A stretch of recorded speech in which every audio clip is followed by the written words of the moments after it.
Last summer, I had an encounter that still gives me nightmares. I was house sitting for a family friend in a quiet suburban neighborhood. The house was large and a bit old, with creaky floors and a slightly musty smell, but I didn't mind. I was looking forward to a peaceful weekend by myself. The first night was uneventful. I settled into the guest room, read a book, and fell asleep early. The second night, however, was different. Around midnight, I started hearing strange noises coming from the attic. It sounded like footsteps, slow and deliberate. At first, I thought it might be squirrels or some other animal, but the steps were too heavy. I decided to investigate, armed with a flashlight. The attic was accessible through a pull-down ladder in the hallway.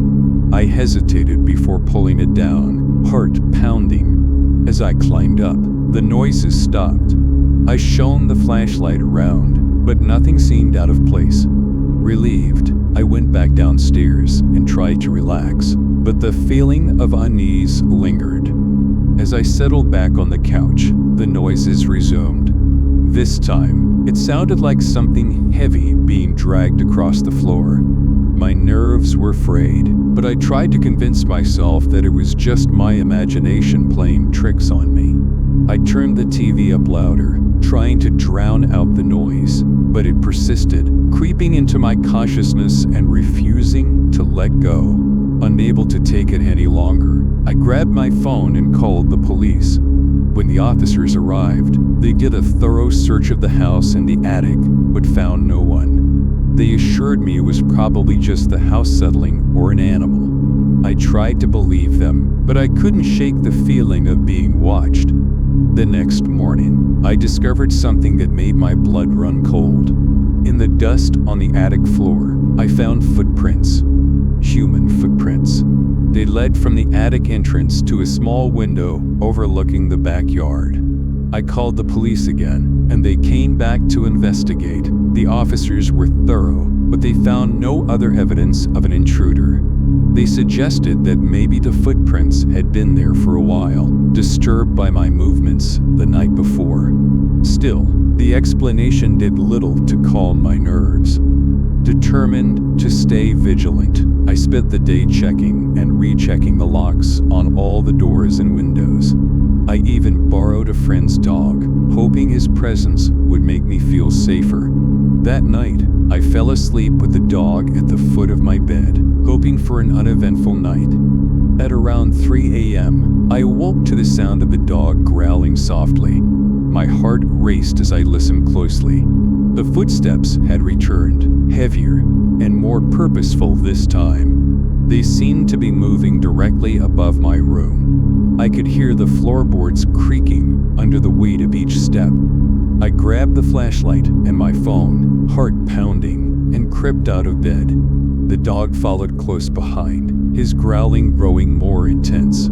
I dialed 911, whispering my situation to the operator as I made my way toward the attic ladder. The footsteps stopped abruptly as I reached the ladder. The silence was deafening, and I could feel my pulse throbbing in my ears. The operator assured me that officers were on their way and told me to stay hidden. I decided to wait at the bottom of the ladder, flashlight in hand, trying to muster the courage to climb up. Minutes later, I heard the sirens approaching. Relief washed over me as the officers entered the house, calling out to announce their presence. I led them to the attic ladder and watched as they climbed up, their flashlights casting eerie shadows on the walls. They conducted another thorough search, but found no one. This time, however, they discovered something chilling. In one corner of the attic, hidden behind some old boxes, was a small makeshift bed. It was nothing more than a pile of blankets and a pillow, but it was clear that someone had been living there. They also found a few empty food wrappers and a water bottle. The officers told me that it was likely a homeless person who had found a way into the attic and had been using it as a temporary shelter. They assured me that they would increase patrols in the neighborhood and advised me to stay somewhere else for the night. I didn't need much convincing. I spent the next few nights at a friend's house, too scared to return to the house I was supposed to be watching. The police continued their patrols, but they never found the intruder. The family who owned the house changed all the locks and installed a security system, but I never sat for them again. Even now, years later, the memory of that night haunts me. I often wonder who the intruder was and what their intentions were. Were they simply looking for a place to sleep, or was there something more sinister at play? I try not to dwell on it, but sometimes, late at night, when the house is quiet, I can still hear the faint sound of footsteps echoing in my mind. The fear never truly goes away. It lingers in the back of your mind, a constant reminder of the unseen dangers that can lurk in the shadows.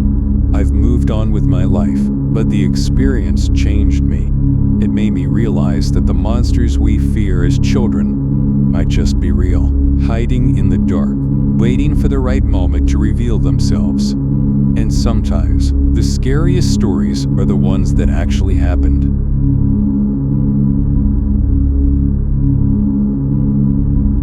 When I was 16, I had one of the most chilling experiences of my life. My parents were out of town for the weekend, leaving me alone in our suburban home. I invited a few friends over for a movie night, and by midnight, everyone had gone home, leaving me to enjoy the rest of the night by myself. I decided to watch a horror movie to wind down. Ironic as it may seem, halfway through the film, I heard a tapping sound coming from the living room window. At first, I thought it was just the wind or tree branches swaying outside, but the tapping continued, rhythmic and insistent. I paused the movie and went to investigate. As I approached the window, the tapping stopped. I pulled back the curtain and saw nothing but darkness. The street light outside cast long shadows across the yard, but there was no sign of anyone or anything. I shrugged it off and returned to the couch, resuming the movie. Minutes later, the tapping resumed, this time louder. My heart rate quickened, and I felt a chill run down my spine. I grabbed a flashlight and shone it out the window. To my horror, I saw the silhouette of a man standing just outside. His face was obscured, but I could see his breath fogging up the glass. I quickly turned off the lights, hoping he wouldn't see me. I grabbed my phone and dialed 911, whispering my situation to the operator.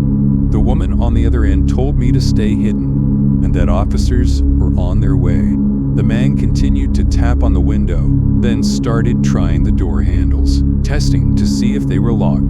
I could hear him muttering to himself, but I couldn't make out the words. The minutes felt like hours as I waited for the police. Suddenly, I heard the sound of breaking glass. Panic surged through me as I realized the man had shattered a window to gain entry. I could hear him climbing inside, his footsteps heavy on the hardwood floor. I retreated to the kitchen, desperately looking for something to defend myself with.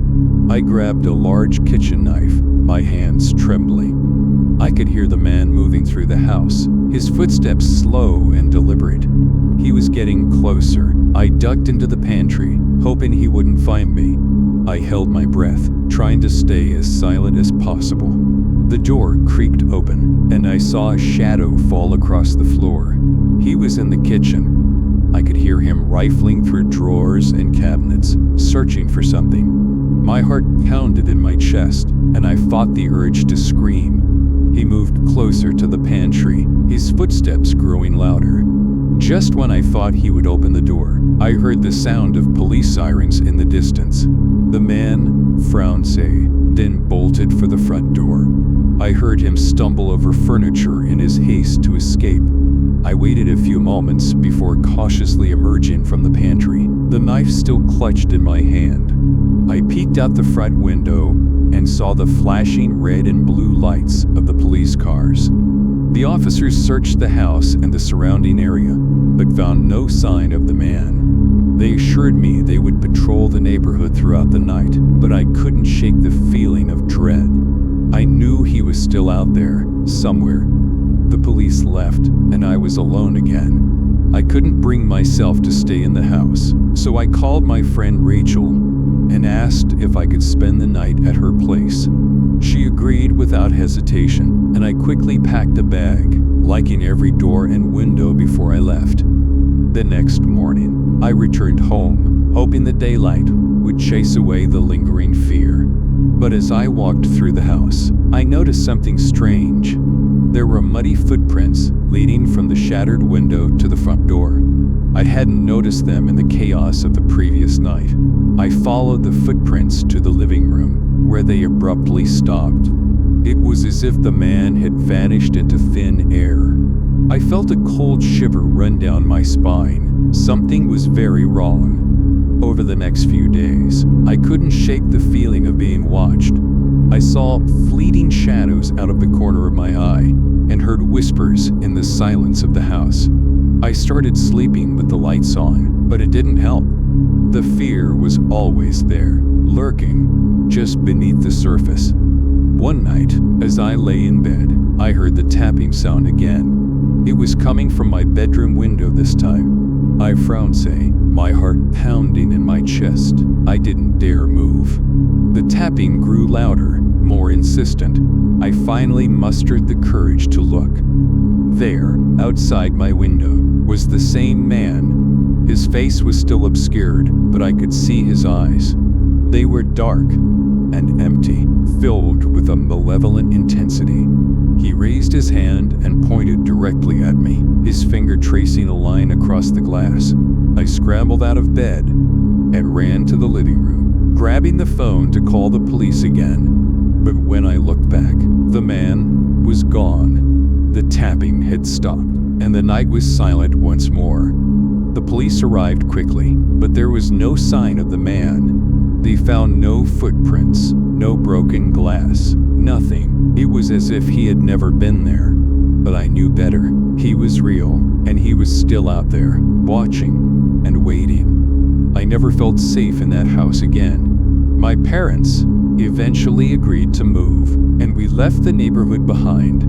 But the memory of that night stayed with me, a constant reminder of the unseen dangers that can lurk in the shadows.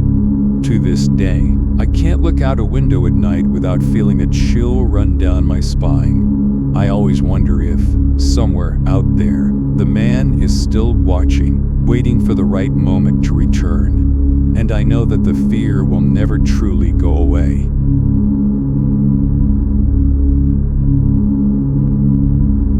When I was 13, I experienced a night that still haunts me.